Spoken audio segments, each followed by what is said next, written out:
Hello friends, एक बार फिर से स्वागत आप सबका हमारे यूट्यूब चैनल में। आज का हमारा जो टॉपिक है वो है मॉडल्स ऑफ एआई।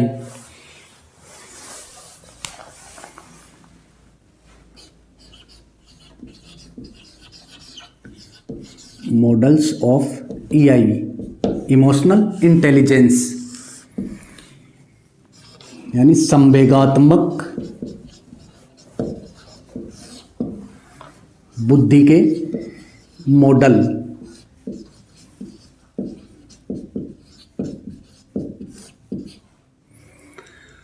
पूर्व में हम बुद्धि वाले टॉपिक में संवेगात्मक बुद्धि का अर्थ और परिभाषाएं पढ़ चुके हैं, लेकिन फिर भी एक बार सरसरी तौर पर हम देख लें संवेगात्मक बुद्धि होती क्या है।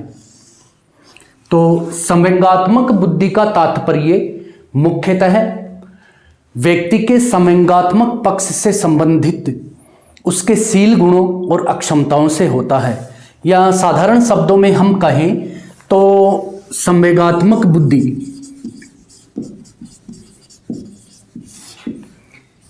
जिसे हम भावनात्मक बुद्धि भी बोल सकते हैं, और कुछ जगह आपको सामाजिक बुद्धि के रूप में भी इसका उल्लेख मिलता है, और इंग्लिश में हम इसे इमोशनल इंटेलिजेंस बोलते हैं। इसका संबंध मुख्यतः भावनाओं से होता है। ये दो शब्द हम देखें, संवेगात्मक बुद्धि और भावनात्मक बुद्धि। तो संवेगात्मक में मूल शब्द जो यदि हम देखें तो इसमें आता है संवेग, और भावनात्मक में यदि हम देखें तो इसमें आता है भावना। तो इस प्रकार संवेगात्मक बुद्धि अपने स्वयं के संवेग एवं भावनाएं तथा दूसरों के संवेग और भावनाओं को समझने की योग्यता एवं क्षमता है। साधारण शब्दों में हम कह सकते हैं कि संवेगात्मक बुद्धि अपने स्वयं के एवं दूसरों के संवेगों को समझने, संवेगों एवं भावनाओं को समझने, पहचानने, विनियमित करने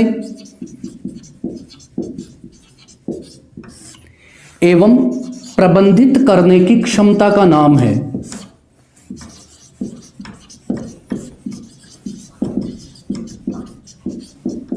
अर्थात जब व्यक्ति अपने आप के बारे में जानता है, अपने इमोशंस को कंट्रोल कर लेता है, दूसरों के चेहरे को देखकर या उसके भाव को देख करके उसकी स्थिति समझ लेता है और उसके अनुकूल निर्णय लेता है। अर्थात एक व्यक्ति में अपने स्वयं के संवेग और भावना, साथ ही दूसरों के संवेग और भावना को समझकर, पहचानकर निर्णय करने की कैपेसिटी या शक्ति जो होती है वो ही संवेगात्मक बुद्धि कहलाती है। जैसा कि डैनियल गोलमैन ने भी लिखा है, संवेगात्मक बुद्धि अपने स्वयं के एवं दूसरों के भावों एवं संवेगों को पहचानने और उन्हें बेहतर तरीके से प्रबंधित करने की क्षमता या योग्यता है।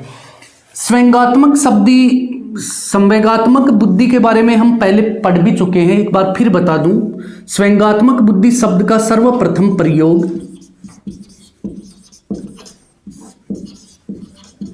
दो अमेरिकी मनोवैज्ञानिकों जॉन मेयर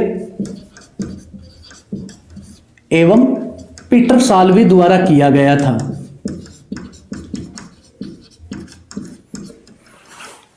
इसके बाद Daniel Goleman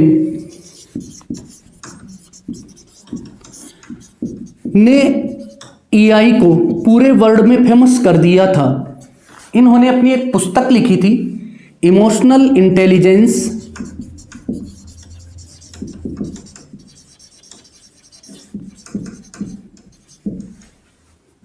why it can better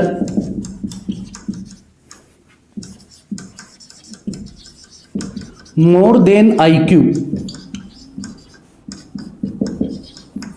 इस बुक के द्वारा डैनियल गोलमैन ने संवेगात्मक बुद्धि को या बुद्धि लब्धि को पूरे संसार में फेमस कर दिया था। और साथ ही इन्होंने ये कहा कि एक व्यक्ति अपने जीवन में जो भी सफलता अर्जित करता है उसका 80% EI की देन होता है, IQ का केवल 20% योगदान होता है। तो इस तरीके से उन्होंने जब इस प्रकार से स्वयंगात्मक बुद्धि का विश्लेषण किया तो ये पूरे वर्ल्ड में फेमस हो गई। साथ ही इन्होंने इसका एग्जाम्पल भी दिया था कि वर्तमान समय में यदि हम देखें तो स्त्रियों में पुरुषों की तुलना में कहीं अधिक भावनात्मक बुद्धिमत्ता होती है, इसलिए वे ज़्यादा सफल हो पा रही हैं। ये ऐसी नॉर्मल चीज़ें हम पहले पढ़ चुके हैं, आप हमारे वीडियो पे देख सकते हैं। बुद्धि से संबंधित जो प्ले लिस्ट बनी हुई है उसमें जाकर देख सकते हैं। IQ के भी पूरे सिद्धांत बताए गए हैं और EI के बारे में भी विस्तार से बताया गया है। आज हमारा मुख्य फोकस जो है वो EI के मॉडल पर है। तो कुछ विद्वानों ने और शोधकर्ताओं ने स्वयंगात्मक बुद्धि को ठीक ढंग से समझने, पहचानने और इसकी प्रकृति का सटीक विश्लेषण करने के लिए कुछ EI के मॉडल प्रस्तुत किए।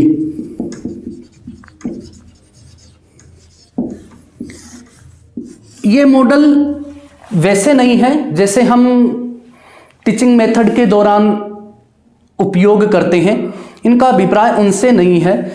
ये विभिन्न शोधकर्ताओं और विद्वानों ने जो EI के मॉडल प्रस्तुत किए उनका उद्देश्य EI को ठीक तरीके से समझना, उसको पहचानना, लोगों को इसके बारे में जागरूक करना और इसकी प्रकृति को ठीक ढंग से विश्लेषित करने के लिए इन मॉडलों का विकास किया गया, ताकि इनके माध्यम से लोग अपने व्यक्तिगत जीवन में और व्यावसायिक जीवन में और अधिक प्रभावी प्रदर्शन कर सकें और वे अपने साथ साथ दूसरे के स्वयंगों को पहचान सकें, विनियमित कर सकें और उनका बेहतर तरीके से उपयोग कर सकें। तो ये जो EI के जो मॉडल्स हैं वो हमें EI की परिभाषा देने, इसे EI को समझने कि ये है क्या और EI को पहचानने और EI की संकल्पना प्रस्तुत करने के लिए प्रस्तुत किए गए हैं। जो इसके प्रमुख मॉडल हैं वो 5 हैं। वर्तमान समय में यदि हम देखें तो EI की संकल्पना को स्पष्ट करने के लिए विभिन्न विद्वानों और शोधकर्ताओं के द्वारा 5 EI के मॉडल दिए गए हैं। तो इनमें जो सबसे पहला आता है वो आता है क्षमता मॉडल, क्षमता या योग्यता मॉडल, अर्थात ability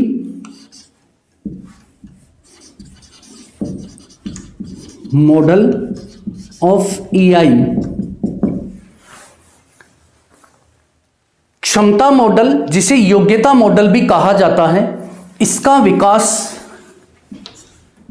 John mayor, Peter Salve और इनके एक मित्र डेविड कारुसो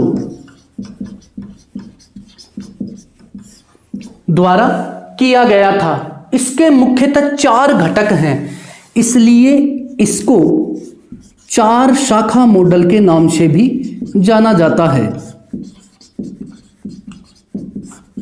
इनके बारे में विस्तार से हम एक एक मॉडल को अगले वीडियोज में समझेंगे। इसका जो दूसरा जो प्रमुख मॉडल है वो है विशेषता मॉडल या ट्रेट मॉडल।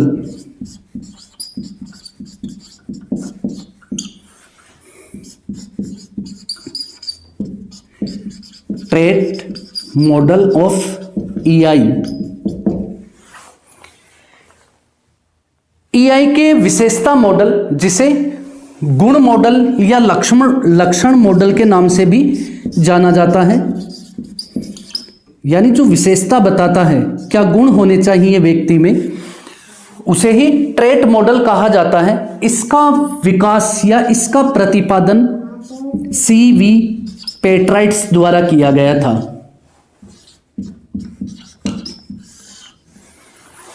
कॉन्स्टेंटिनस वेसेलिस पेट्राइट्स द्वारा विशेषता मॉडल या ट्रेट मॉडल का विकास किया गया था। इसके जो अन्य विद्वान हैं या अन्य विचारक जो इससे जुड़े हुए हैं जिन्होंने योगदान किया वो है मैथ्यूज और रॉबर्ट्स। यदि कभी एग्जाम में पूछा जाए कि ट्रेट मॉडल ऑफ ईआई से संबंधित विद्वान हैं तो इसके मुख्य प्रतिपादक तो थे सीवी पेट्राइट्स और अन्य जो सहयोगी थे या जिन्होंने इस मॉडल पे और काम किया वो मैथ्यूज और रॉबर्ट्स थे। तीसरा जो इसका मॉडल है वो है मिश्रित मॉडल।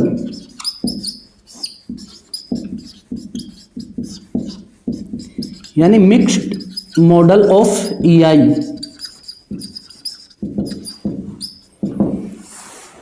इसे मिक्स्ड मॉडल को मुख्यतः डेनियल गोलमैन के नाम से जाना जाता है।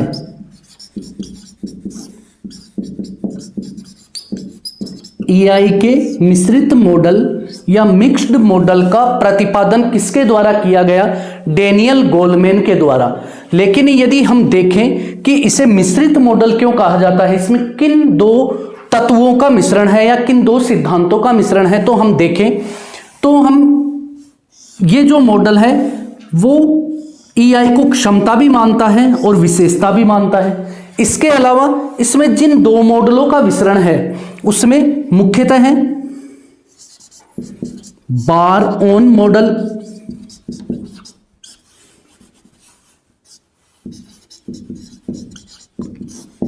प्लस डेनियल गोलमैन का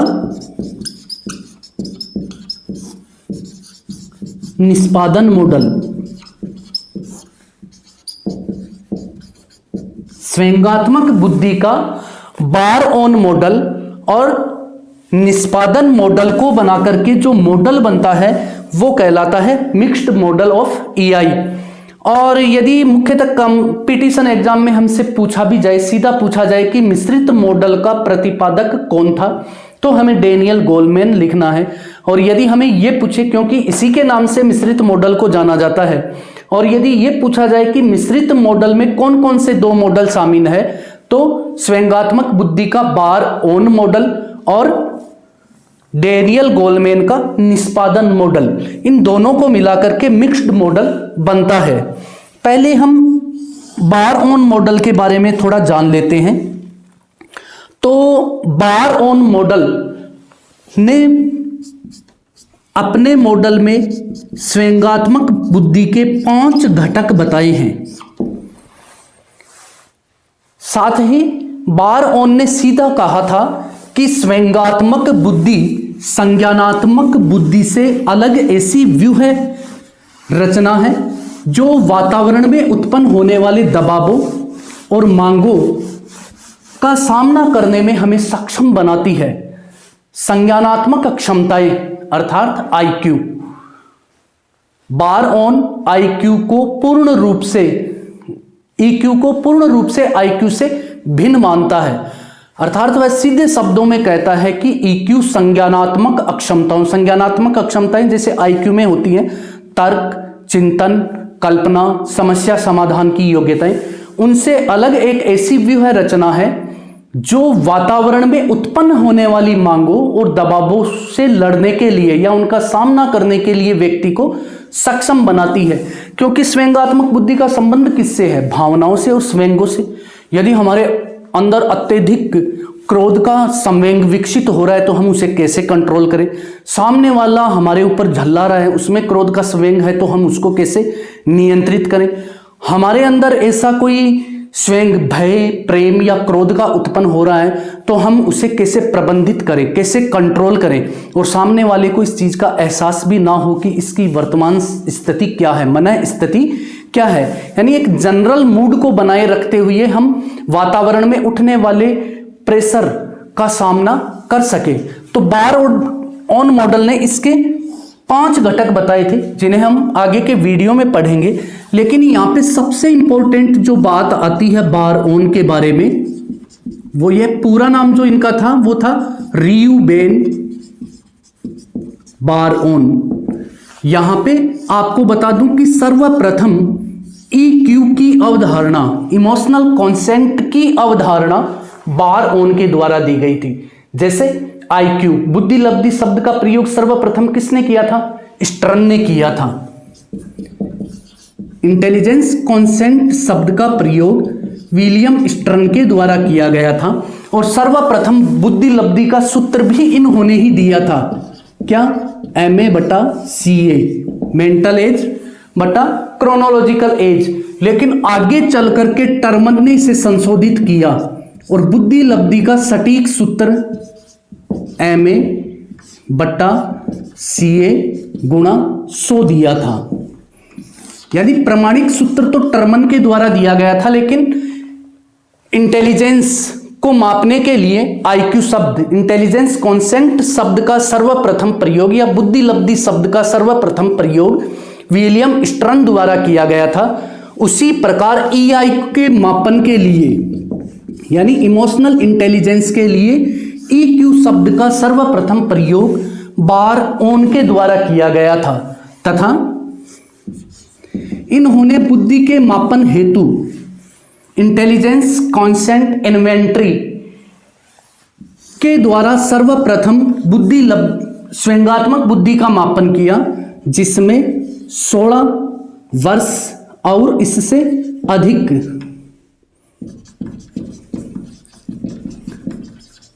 आयु वाले व्यक्तियों की स्वयंगात्मक बुद्धि का मापन किया जाता है। तो ये दो चीजें बहुत इंपॉर्टेंट हो जाती है यहां पे कि सर्वप्रथम EQ शब्द का प्रयोग, यानी स्वयंगात्मक लब्धि शब्द, स्वयंगात्मक बुद्धि लब्धि शब्द की थ्योरी किसने दी? रियूबेन बारओन ने। तथा स्वयंगात्मक बुद्धि के मापन हेतु EQI, इमोशनल कॉन्शिएंट इन्वेंट्री की थ्योरी किसने दी? जिसके द्वारा 16 वर्ष और इससे अधिक आयु वाले व्यक्तियों की स्वयंगात्मक बुद्धि का मापन किया जाता है।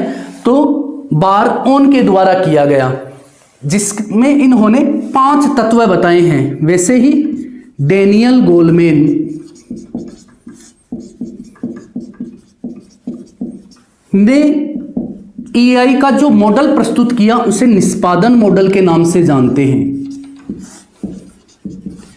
जिन्होंने भी बुद्धि के, स्वयंगात्मक बुद्धि के 5 घटक बताए हैं। यानी बारओन भी 5 बताता है और डेनियल गोलमैन भी 5 बताता है। जैसे सेल्फ अवेयरनेस, सेल्फ रेगुलेशन या management, social skills, empathy and motivation. इसके बाद में यहां पे मुख्यतः 4 हो गए, 3 मिश्रित मॉडल और चौथा बारओन का आ गया। और 5वां जो मॉडल आता है वो आता है जेनोश मॉडल।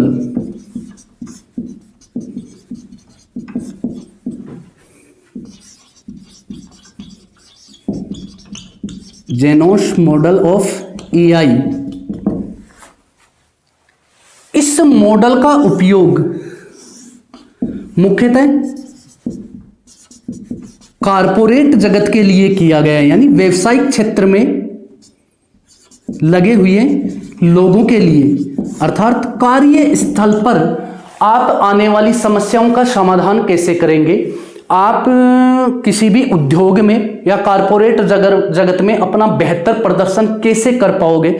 जैसे आप कोई मैनेजमेंट देख रहे हो, आप कहीं लीडरशिप में हो, लीडर कर रहे हो, तो अपने अधीन काम करने वाले कार्मिकों का मनोबल कैसे बढ़ा सकते हैं, उनकी भावनाओं को कैसे समझ सकते हैं, आप अपने आप को कंट्रोल रखते हुए अपने लेबर से अपने लाभ के लिए कैसे काम करवा सकते हैं, ये इसके लिए बना था।